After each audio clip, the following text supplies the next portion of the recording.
Les délégations de personnalités du pays, mais aussi étrangères, se sont succédées ce mercredi au cabinet du président de l'Assemblée nationale. La première à avoir ouvert le bal reste l'association Odun Karo Odire, une organisation culturelle qui a vu le jour à Ifanyi, la commune d'où est originaire le président de l'Assemblée nationale.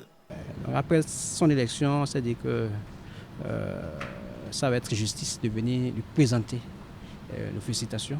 Et on a profité de cette audience pour lui parler un peu aussi de Karo Odire, qui, il a rappelé, est un thème très englobant. C'est un grand monde, du Nigeria, passe par le Bénin et ailleurs.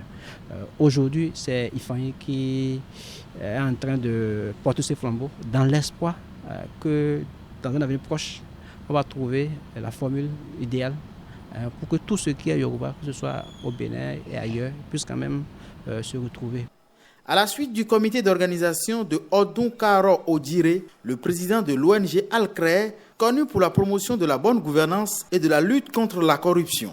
L'organisation est venue annoncer son désir de collaborer avec le groupe de députés de la 8e législature en lutte contre la malgouvernance et la corruption. Nous sommes venus voir le président pour savoir si le groupe est toujours existant et comment nous pouvons rentrer en partenariat avec ce groupe-là pour mieux faire nos activités dans le domaine de la lutte contre la corruption et l'impunité. Et puis nous avons parlé aussi des questions d'éducation civique et morale. Nous avons parlé des questions qui concernent l'amélioration des conditions de vie des populations.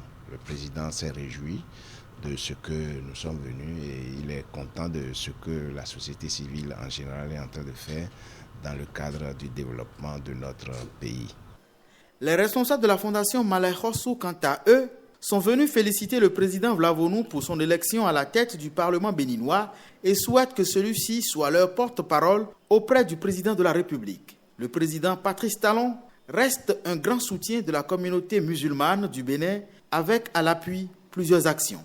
Il a un grand bâtiment qui a été construit à Akpakpa pour héberger les musulmans avant l'abattement pour l'aéroport. Nos pèlerins avaient l'habitude d'errer, de promener dans les mosquées avant leur embarquement. Désormais, c'est chose faite. Le chef de l'État a réconcilié aussi les musulmans. Je parle de l'Union islamique du Bénin, qui était divisée en deux, et maintenant, nous sommes un et indivisibles. Et les imams et les alphas, ils continuent de prier pour que la paix revienne dans le pays. Une autre organisation venue aussi présenter ses civilités au président de l'Assemblée nationale, l'ONG internationale, la Jamaat islamique Ahmadiyya Bénin. L'institution a investi près d'1,2 milliard de francs CFA pour accompagner le Bénin au titre de 2018. Monsieur le Président, il était tellement content. Il était au courant de nos activités, il nous a beaucoup appréciés, il nous a encouragés, et puis il nous a dit qu'il va nous accompagner parce que nous sommes des partenaires de PSG et il faut soutenir, accompagner ceux qui travaillent pour le développement du pays.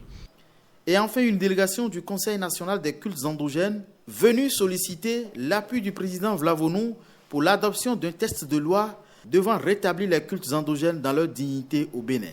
Nous avons transmis au président de l'Assemblée une proposition de texte qu'il va étudier avec ses pairs et ensemble nous sortir une proposition de loi qui cadre avec les aspirations des Vaudounos, des Bokonos et des pratiquants des cultes endogènes pour qu'enfin nous puissions redonner une nouvelle image, une image beaucoup plus judicieuse de notre Vaudou, tant à l'intérieur qu'à l'extérieur. Cela y va de la promotion de notre tradition. Les échanges avec chacune des délégations de personnalités reçues ce mercredi ont été fructueux et rassurants selon ces délégations.